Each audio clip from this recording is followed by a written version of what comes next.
Mpeji yaffe eya 5 mukaaga kituyinza okubeera nga tuyigawo mu darusu number ya 36 ebisinga twabisomye yanbu'a nafsin bima khabiran basira raj'un ba'idun. Wano tuba twolekedde ilmu eya tajwidi gye tuba twolekeddemu naye nga aslan ekisinga okubeera ekikulu mu byonna kwe kubeera nga tuyiga empeerezi eza fatha kasara dhamma asukun atashdid almaddu ng'era kyekibadde ekiruubirirwa kya project eno eyitibwa attahajji ey'okubeera nga buli omu yeeyigiriza okusoma ebigambo by'oluwarabu kisobole okumwanguyiza n'okusoma Qur'ani ey'ekitiibwa ng'oli nange Muhammad Kalozi. Daruso number eya 36 yo eya 37 eya 38 bakulaga bubonero bw'oyimirirako ng'oli mu kusoma ebigambo. Oluusi ojja kusiŋŋaana akabonero akali saako, oluusi miimu jiimu taa'u, obubonero bwakuyimirirako naye nga ebigambo ebisigadde awo byonna empeereza ebiriko byonna twabisoma dda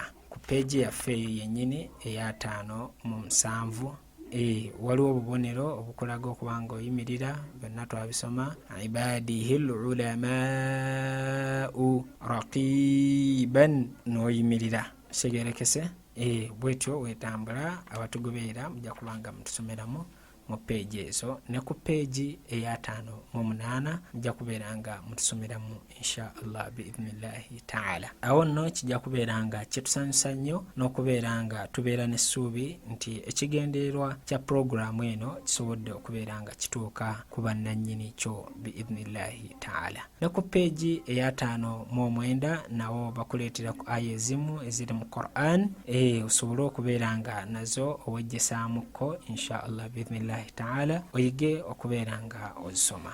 Darusu eya 38 ku peegi ya 59 tabalina kyamaanyi kye baali basomesa okujjako okulaga obubonero obw'enjawulo bwekityo ku darusu eya 39 nakyo kye bakutegeeza.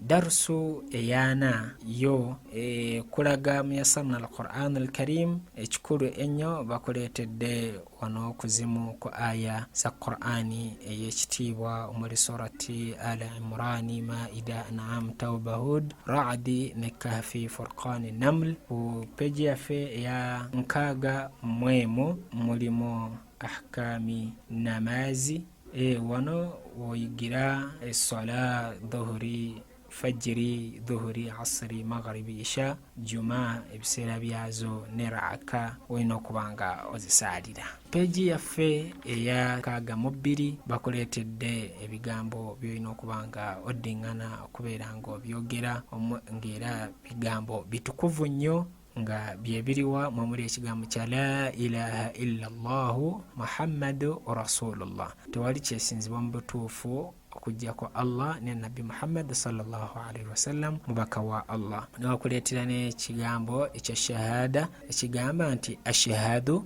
an la ilaha illa allahu wahdahu la sharika lahu wa ashhadu anna muhammadan abduhu wa rasuluhu. Segerekese kigambo ekisinga okuba ekyebbeeyi omuntu kyolina okuba nga oddiŋŋana buli kaseera subhanallahi walhamdulillahi wala ilaha illa allahu wallahu akbar wala hawla wala quwwata illa billahi al-aliyyul azim.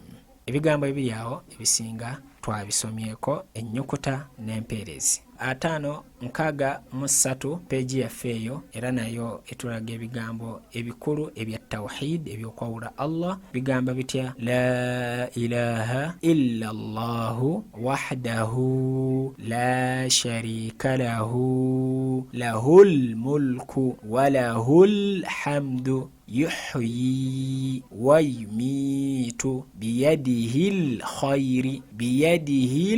khayri wa huwa ala kulli shay'in biyadihil khayru wa huwa ala kulli shay'in qadir. ebigambo byolina okusaba Allah tabaraka wa taala okuziyiza okukola shiriki wamu n'okumujemera. Olina okuyitiriza nnyo okusoma adhikaari eno era nga nayo eri mu Yassarna al-Qur'an al-Karim ku peegi 63. Egamba bweti: Allahumma inni a'udhu bika min an ushrika bika shay'a wa ana a'lamu bihi wa astaghfiruka lima la a'lamu bihi tubtu ورجعت عنه وتبرأت من الكفر والشرك والمعاصي كلها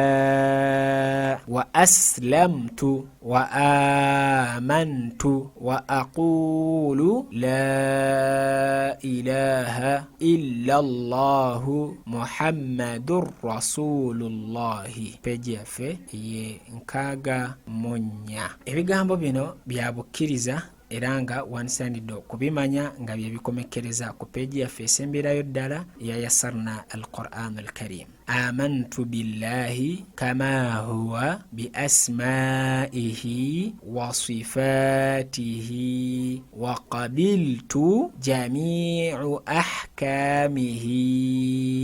Iman mufassal. آمنت بالله وملائكته وكتبه ورسله واليوم الآخر والقدر خيره وشره من الله تعالى والبعث بعد الموت. صدق الله العلي العظيم. وتجو tusobodde okubeera nga tukomekereza okusoma Yassarna yaffe al-Qur'an al-Karim nga tugoberedde ebintu ebyenjawulo nga twatandikira mu kuyiga ennyukuta za alfabai, butya wezisoma mu bifaananyi byazo, enkyukakyuka yaazo mu mpandiika, ne tulaba ennyukuta ezo zifaanana zitya nga baziwandiika mu ntandiikwa, ku nkomerero, mu makkati. Natunuulira ennyukuta ezitayungibwa mu maaso gaazo, ne tuvaawo awo ne tutandika empeerezi: fatha, kasra, dhamma, as-sukun, at-tashdid, al-maddu, fathatan, kasratan, dhammatan. Ezo zonna empeerezi tuzitunuulidde nga tuzisoma nga tweyambisa ebitabo byaffe Yassarna al-Qur'an al-Karim ne ta'allum al-hurufu al-hijaiya. Nsaba Allah tabaraka wa taala abeere nga atugasa ne ilmu eyo ne project eno, era nsaba Allah tabaraka wa taala atuwe okwagala obusiraamu bwaffe n'okubeera nga tubukolerera insha Allah biidhnillahi taala. Nsaba Allah tabaraka wa taala ensonga eno agitufuulire ennunuzi yaffe yawmul qiyama, n'okubeera nga tuganyirwamu ku duniya kuno ne ku akhira. Allahumma amin. Nja kusaba buli yenna n'abawuliriza olutambi luno okubeera nga otusomeramu insha Allah goyita ku simu zaffe 0705 13 17 18.